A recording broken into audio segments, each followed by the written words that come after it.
Today we got a turbocharger to replace. This is going to be more efficient. It's going to improve fuel mileage. It's going to spool up quicker, and it's just a more modern design of compressor and turbine. Same overall general style of turbo. It's variable geometry, but it's all new design by KC Turbo. So like new compressor design, it's lighter. The new turbine design supposed to be more efficient. So we gotta start with taking intake off. There's some coolant hoses that have to be kind of moved out of the way from the degas bottle, charge air pipe, exhaust clamps, exhaust pipes. There's up pipes and down pipes. So the up pipes are coming out of the cylinder head to the inlet side of the turbine, and then the down pipe is the exhaust that comes out of the turbine down out the back of the truck. We got John here helping me, and we're gonna work on this. It should only take an hour, maybe two. It don't take a whole lot of extra hand tools. We got a 3/8 impact, screwdriver, socket set. You will want some penetrating oil to put on those exhaust clamps. We're gonna get started. So right now what I've done is I've taken this intake pipe off, the charge air pipe from the outlet of the clean air side of the turbo off. I took the battery cable loose, and I feel like I'm probably gonna have to take that alternator loose. I also took the pipe, down pipe. It's got a clamp, 11mm, just loosened it up, kind of let it lay where it is so that it's not connected to the turbo, and the VGT solenoid right here. I took the wire loose off that. So there's an oil pressure line. It has 2 bolts here and 1 bolt down there where the tube goes into the motor where it gets oil pressure to feed the turbo. I've got to take that loose. There's 3 bolts that mount the turbo to the pedestal. They're here. You can see that they're here, and there's 2 on the back side. That's gonna be hard to film, but and then the only thing left is the up pipes. The up pipes come from the exhaust manifold up to here, and they merge and they go into the turbine side right back here, and there's another clamp just like this one, put back there on the back side.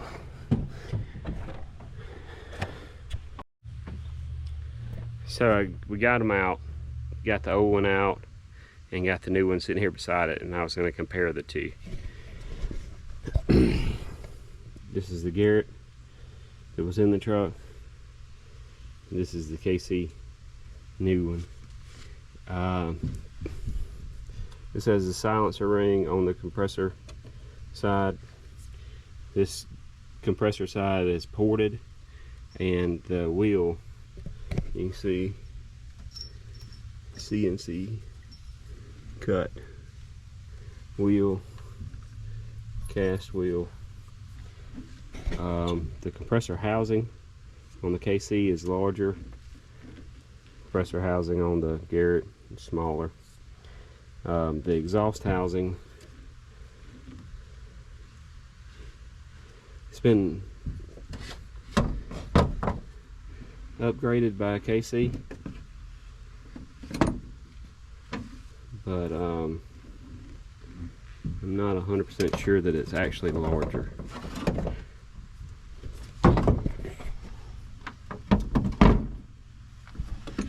It looks like a Garrett housing. It says, so it is It is larger according to the stampings. Not a whole lot bigger, but bigger. I don't know if you can see that or not. Try to get the sun on it. The turbine wheel is just a factory turbine wheel from Garrett. Cast wheel. And then again on the KC, the wheel is bigger. And the outlet on this is larger. I can see that now. So less back pressure, less drive pressure, more efficient compressor. Should be all around better. I ended up having to take the alternator off, and it's just 3 bolts, your power wire, and then your connector for your, so that connector activates the alternator, gets it started charging, and it also reports back to the VCM and ECM, engine RPM, and whether it's charging or not. There is those up pipes I was talking about, right in there, right there, and then that's your down pipe right there. So it comes out of the cylinder heads up to the turbine, which will be going here now. The exhaust spins the turbine wheel that's connected to the compressor wheel via shaft. Spins that, sucks air in, compresses it, sends it out of the compressor housing to the intercooler, air-to-air cooler, cools the charged air down, then it comes through back to the intake manifold as compressed, cooled air for the most efficient possible charge of air that you can get into the motor. You know, the outside does affect the efficiency of any engine. So if it's cool, dry air, the engine's going to run better.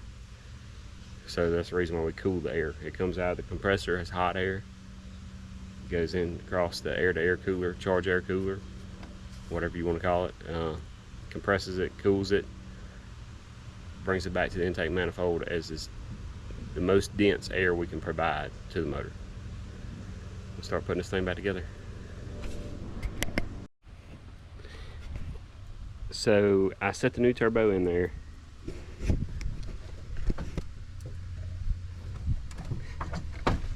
I put the 3 mounting bolts. There's one there,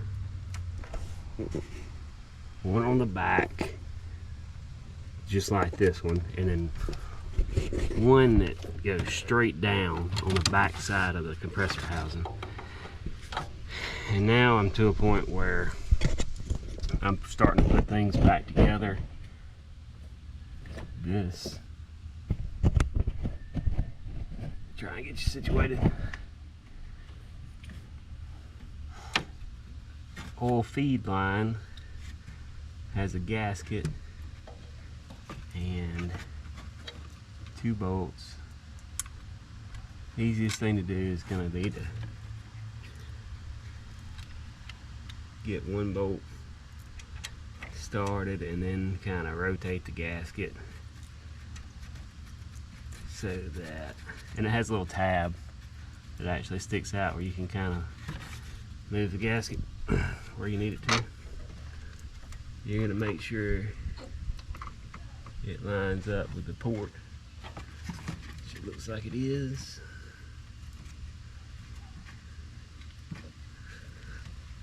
And you're going to want to put some engine oil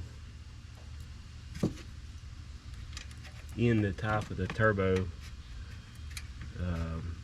and lubricate the bearing inside the turbo by just putting a little bit of engine oil in that port right here and I did that before I dropped it in.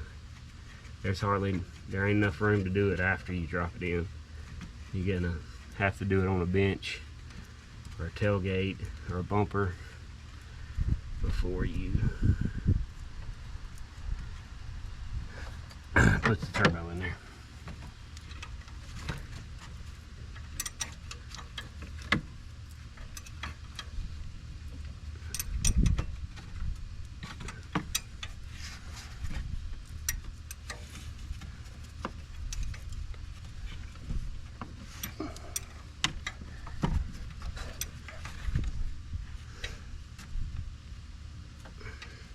On the other end of this feed line is it's a slip fit. It goes down into the oil filter housing.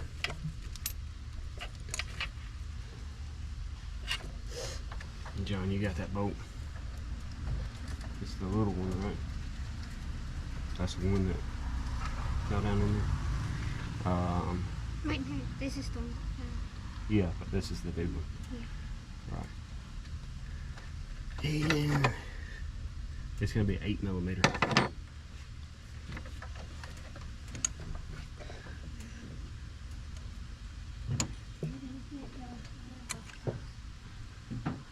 So, got our oil feed line in, hooked up our this is your variable geometry valve. It moves the plate back and forth.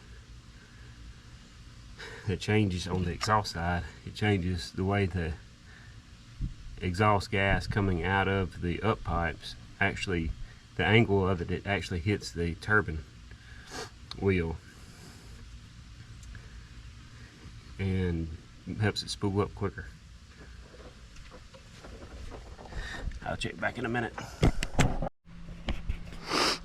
We got everything put back together. So finished putting the intake tubes back on. I mean, it's real self-explanatory, just how they take them off, come back on. Put the coolant tubes back on right here, and I got a little bit of a leak right there at the bottom of it.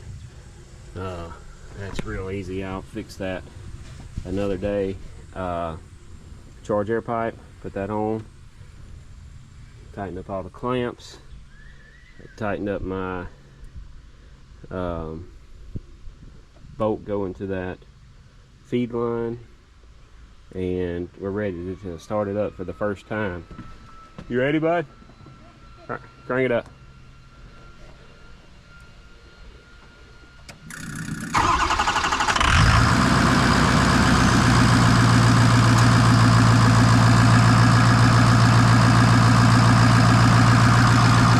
Now they say to in the instructions, KC says to let it idle for 3 to 4 minutes. I'm going to look at the oil feed line, make sure there's no leaks there, and we're going to let it idle for 3 to 4 minutes. I'm going to top off that coolant because I lost a little bit whenever I pulled that vent. It's basically an air bleeder from the top of the intake over back to the degas bottle. You have to move it out of the way. I'm going to put a little bit of coolant in it, let it idle for a few minutes, and then we'll go drive it and see what it does. We got it in, got the turbo in, taking John to baseball practice, batting practice. So we'll do a little test drive and see what the results look like.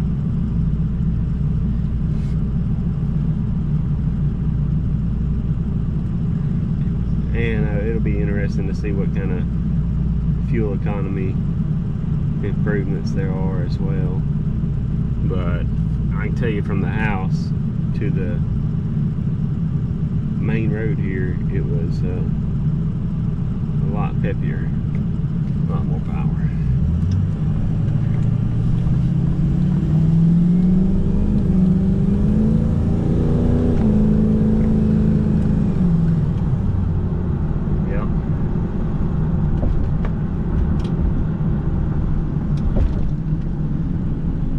Get to watch the EGTs that much. That's what I was really looking to see, how that was affected.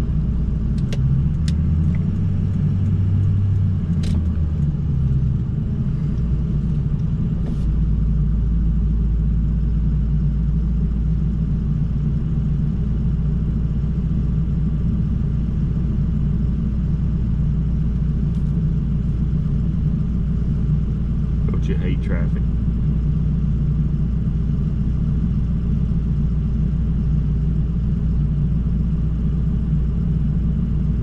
And red lights. Traffic and red lights.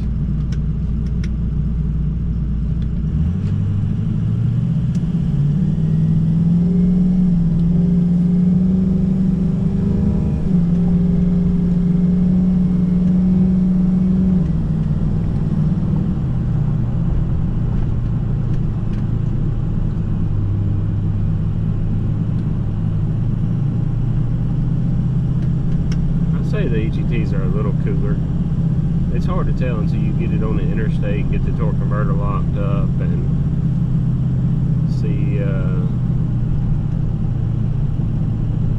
just exactly what's going on. I'm going up a pretty good hill here for Alabama too.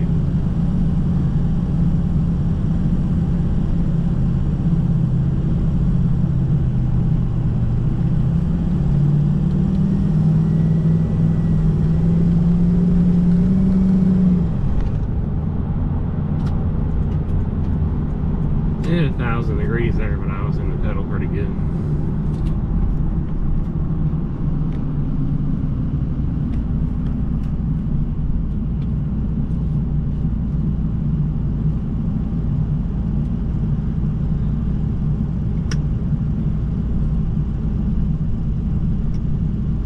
So far overall, I'd say I'm happy. I think it's doing what it's supposed to be doing.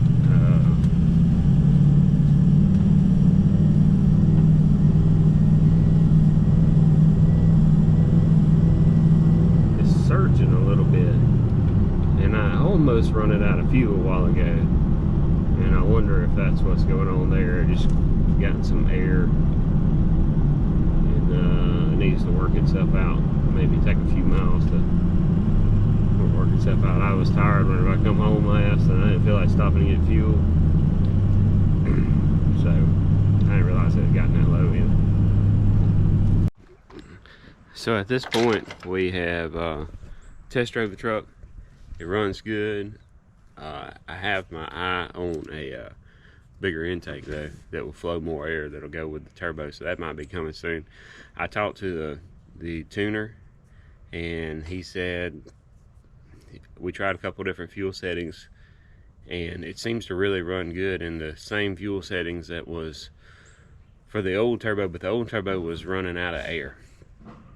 And but we're not surging the compressor with this turbo, and even under heavy load stuff, it's not surging. It's nice and smooth and cleaned up the air side of it. It's not as smoky. Better fuel economy so far. And anyway, so that new intake might be coming soon. Got a phone call. It's your mom. Hello? You want me to tell him like right now? Okay. Alright. She said that you hadn't liked this video yet, and you hadn't subscribed to the channel, and she don't know why. And that you shouldn't even worry about coming to Thanksgiving if you can't like and subscribe to our videos and our channel. You need to do that, or you can't come to Thanksgiving. Have a good one. Thank y'all for watching.